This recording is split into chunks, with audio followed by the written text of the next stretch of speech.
كريم شهر عظيم عظيم عظيم قم للعبادة.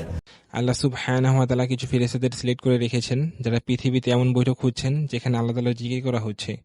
আর যখনই ফেরেশতারা এমন মজলিস বা বৈঠক খুঁজে পান তখন তারাও সেখানে বসেন এবং তারাও কথা শুনতে থাকেন। হাদিসের শব্দ এমন যে ফেরেশতারা তাদের ডানা মেলে দেন এবং তাদের ডানা দিয়ে সে বৈঠককে বা সে জামাতকে ঢেকে রাখেন। আর এই ধারা আকাশ পর্যন্ত অব্যাহত থাকে। যখন তারা বৈঠক শেষ করে বাসায় ফিরে যান তখন ফেরেশতারাও আকাশের দিকে ফিরে যান।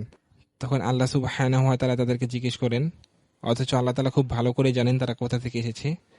আল্লাহ সুবহানাহু ওয়া তাআলা বলেন, মিন আইনা জিতুম, তোমরা কোথা থেকে এসেছো? ফেরেশতারা বলেন, জিনা মিন ইনদি ইবাদি লাকা ফিল আরদ, হে আল্লাহ, জমিনে যে আপনার বান্দারা থাকে আমরা তাদের কাছ থেকে হয়ে এসেছি, এমন অবস্থায় যে ইউসাব্বিহুনাক ওয়া ইউকাব্বিরুনাক ওয়া ইউহাল্লিলুনাক ওয়া ইয়াহমাদুনাক, তারা আপনার তসবিহ পাঠ করছিল, তারা বলছিল আলহামদুলিল্লাহ, আল্লাহু আকবার, লা ইলাহা ইল্লাল্লাহ এবং সুবহানাল্লাহ। আর হে আল্লাহ, আপনার বান্দারা আপনার কাছে কিছু চাচ্ছিল। আল্লাহ তাআলা বলবেন, ওমা যা ইয়াসআলুন, আমার বান্দারা আমার কাছে কি চাচ্ছিল? ফেরেশতারা বলেন, ইয়াসআলুনাকা জান্নাতাক, তারা আপনার কাছে জান্নাত চাচ্ছিল। আল্লাহ বলবেন, ওয়াহাল আরাউ জান্নাতি, তারা কি আমার জান্নাত কখনো দেখেছে? ফেরেশতারা বলবেন, লা ইয়া রব, না আল্লাহ, আপনার বান্দারা আপনার জান্নাত দেখেনি।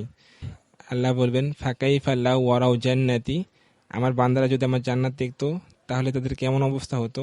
তারা বলবেন, হে আল্লাহ, আপনার বান্দারা যদি আপনার জান্নাত দেখতো তাহলে তাদের ভিতরে জান্নাত পাওয়ার ইচ্ছে আরো বেড়ে যেত। এবং হে আল্লাহ, আপনার বান্দারা আপনার কাছে আশ্রয় চাচ্ছিল। আল্লাহ বলবেন, আমার বান্দারা কোন জিনিস থেকে আশ্রয় চাচ্ছিল?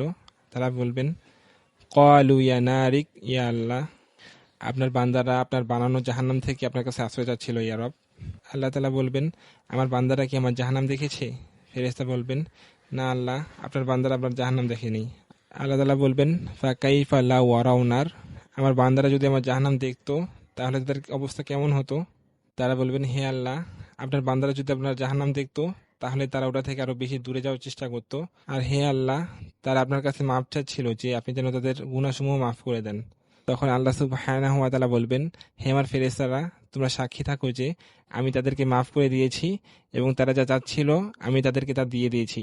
আল্লাহু আকবার।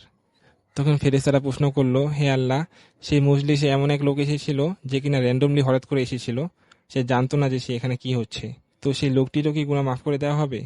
আল্লাহ বলবেন, ওয়ালাহু কদ গাফারত, আমি তাকেও মাফ করে দিয়েছি। হুম কওমু লা ইয়াশকা বিহিম জাসিলুহুম, এটা এমন এক বৈঠক, এটা এমন এক মজলিস যে মজলিস থেকে কেউ বঞ্চিত হবে না। সুবহানাল্লাহি ওয়া বিহামদিহি, আল্লাহ তাআলা কত গফুরুর রহিম, আর কত মাফ করেন আল্লাহ। আর কত না সৌভাগ্যবান তারা যাদের বাবা মা বা বন্ধু বান্ধব তাদের নিয়ে এমন বৈঠকে নিয়ে যায় যেখানে আল্লাহ তাআলা জিকির করা হয়। আর লক্ষ্য করুন, এই কথা যদি সেই লোকদের জন্য হয় যারা র্যান্ডমলি হঠাৎ করে চলে আসছিল, তাহলে ওই লোকদের ব্যাপারে আমাদের কেমন ধারণা হবে যারা বসে থেকে জিকির করে।